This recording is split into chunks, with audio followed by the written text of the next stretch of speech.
Assalamualaikum. Welcome to my YouTube channel Towards Medicine. In this video we will discuss about mechanism of action of buffer. So let's start it. Buffer की बात करें तो first of all तुम्हें पता होना चाहिए कि buffer क्या है। तो बफर की हम ओल्ड डेफिनेशन हम पढ़ते आए हैं। Buffer is a solution of weak acid plus it's salt with strong base. ठीक है, बफर क्या होता है? सोल्यूशन है वीक एसिड का और उसका साल्ट स्ट्रॉन्ग बेस के साथ। मिसाल के तौर पे वीक एसिड यहाँ पे है CH3COOH और इसका साल्ट विद स्ट्रॉन्ग बेस हम लेते हैं NaOH लेते हैं सपोज CH3COOH।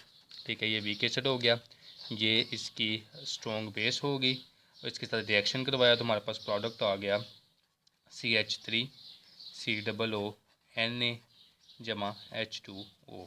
तो ये इसका वीक एसिड का साल्ट हो गया स्ट्रॉन्ग बेस के साथ। तो बफर क्या है?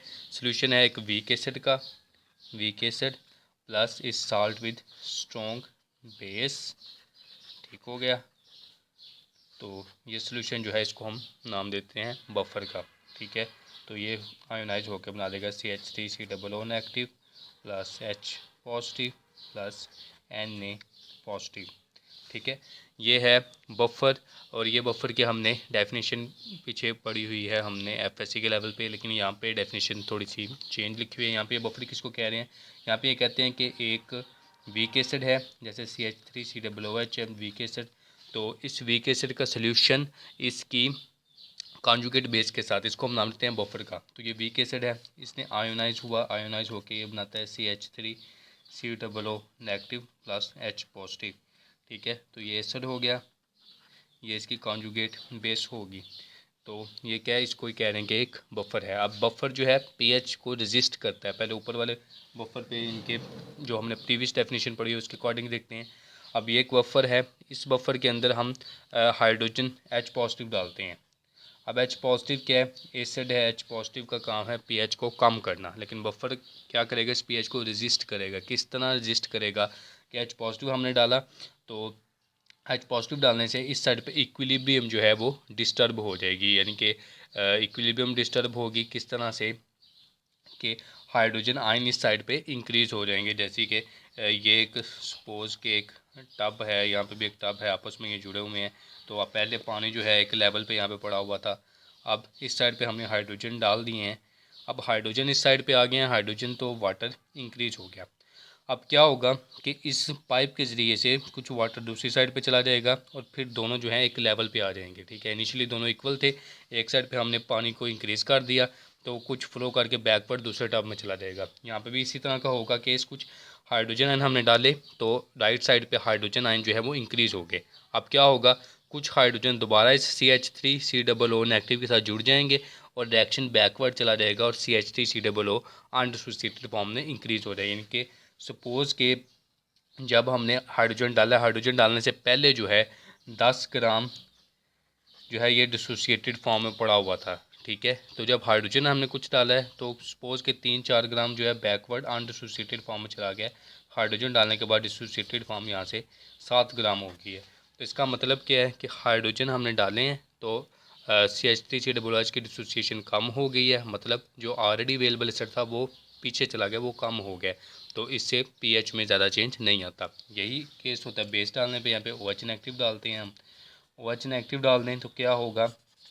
OH नेगेटिव के केस में OH नेगेटिव और हाइड्रोजन जो है आपस में रिएक्ट कर जाएंगे, आपस में रिएक्ट करके क्या बना देंगे? वाटर। ठीक है, अब आपस में उन्होंने रिएक्ट करके वाटर बनाए तो हाइड्रोजन की कंसनट्रेशन इस साइड पे क्या हो गया? कम हो गया है। अब हाइड्रोजन की कंसनट्रेशन को इस साइड पे मेंटेन करने के लिए, इनके जितनी इक्विलिब्रियम के लिए हाइड्रोजन रिक्वायर्ड है H पॉजिटिव की कंसनट्रेशन, उसको मेंटेन करने के लिए यहाँ से मज़ीद CH3COOH टूटेगा और यहाँ पे हाइड्रोजन आयन फिर दोबारा उतने बना देगा जितने कंज्यूम हुए ऑलमोस्ट। तो इस तरह pH जो है वो चेंज नहीं होगी। ठीक है, अब सपोज़ यहाँ पे सपोज़ करें कि इधर जो है ऑलरेडी 20 ग्राम CH3COOH पड़ा हुआ था, इस साइड पे पड़ा हुआ था 10 ग्राम।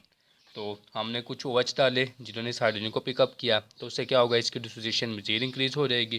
तो यहाँ पे 15 ग्राम रह जाएगा, यहाँ पे भी 15 ग्राम हो जाएगा। तो डिसोसिएटेड फॉर्म इंक्रीज़ हो जाएगी और हाइड्रोजन फिर से अवेलेबल हो जाएंगे और pH में चेंज कम आएगा।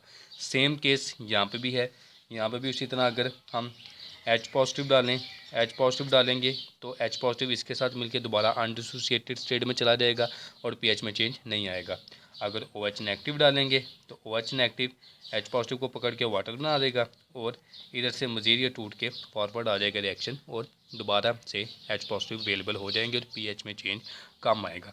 अब कोई भी बफर जो है वो काम करता है ज़्यादा इफेक्टिवली जब उसकी pH जो है वो pKa के इक्वल हो। ठीक है, बफर की pH का फार्मूला होता है हेंडरसन हेज़लबैच इक्वेशन में pH बराबर है pKa plus log base by acid. Henderson Hasselbalch equation ये हम नेक्स्ट अपकमिंग लेक्चर्स में हम पढ़ेंगे। ठीक है, तो कोई भी बफर जो है ज़्यादा इफेक्टिवली काम करता है अगर उसकी pH जो है उसके pKa के इक्वल हो तो यहाँ पे बफरिंग कैपेसिटी मैक्सिमम होती है। अब कोई भी बफर जो है जब उसकी pH pKa के बराबर है तो उसकी एफिशिएंसी मैक्सिमम होती है। ठीक है, और कोई एक एफिशिएंट बफर जो है उसको हम कहते हैं जिसकी pH जो है वो pKa के +-1 की रेंज में, यानी कि अगर pKa उसकी 5 है तो pH जिस पे वो काम कर रहा है वो या 6 हो या 4 हो। ठीक है, जैसे जैसे pH का pKa से डिफरेंस बढ़ता चला जाता है बफर की एफिशिएंसी जो है वो कम होती चली जाती है। ठीक है, अब बुक पे आ जाए तो बुक से हमने ये टॉपिक जो है कवर किया है। इसमें उन्होंने कहा कि वीक एसिड या वीक बेस उनके कॉन्जुगेट्स का जो सोल्यूशन होता है उसको हम बफर कहते हैं। वीक एसिड हो उसकी कॉन्जुगेट हो या वीक बेस हो उसका कॉन्जुगेट हो तो उसको हम बफर कहते हैं। बफरिंग प्रॉपर्टीज़ ये शो करते हैं। अब कहते हैं बॉडी के अंदर जो है वेरियस मेटाबॉलिज्म के रिएक्शन के अंदर कार्बन डाइऑक्साइड प्रोड्यूस होती है, उसके अलावा कार्बोनिक एसिड प्रोड्यूस होता है, तो इनको बफर करना बहुत ज़रूरी होता है, अदरवाइज बॉडी के अंदर एसिडोसिस प्रोड्यूस हो जाती है। तो बॉडी के अंदर बफर कौन से होते हैं? फॉस्फेट होते हैं, बाइकार्बोनेट बफर होते हैं, प्रोटीन बफर होते हैं, ये हम आगे नेक्स्ट लेक्चर्स में हम इनको डिस्कस करेंगे। और कहने के लेबॉर्ट्री के अंदर बफर जो है कौन से यूज़ किए जाते हैं, इसमें MES है, ठीक है, और इनऑर्गेनिक ऑर्थोफॉस्फेट है, HEPES है। इसमें कोई एक आध नाम आपने याद कर लेना है, ना भी नाम याद करें तो कोई ज़रूरत नहीं है इतनी खास इसकी। ठीक है, उसके बाद बफरिंग को कहने के आप ऑब्जर्व कर सकते हैं pH मीटर के जरिए। एक बफर जो आपने बनाया हुआ है उसका आप टाइटल कर यानी कि उसके अंदर बेस डाल दें, या अगर बेस का बफर है तो उसके अंदर इसे डाल के आप देख लें कि उसकी pH पे कितना चेंज आ रहा है, तो इस तरह आप उसकी वर्किंग को ऑब्जर्व कर सकते हैं। तो मैक्सिमम बफरिंग कैपेसिटी जब कब होती है? जब pH बराबर हो pKa के। ठीक है, और एक एफिशिएंट बफर जो है वो +-1 pH की यूनिट के अंदर काम कर रहा होता है। ठीक है, तो इतना ही आपने करना है। जो नीचे दिया हुआ है इसको आपको पढ़ने की इतनी कोई खास ज़रूरत नहीं है। ठीक है, तो आज का लेक्चर इधर ख़त्म होता है। Thank you.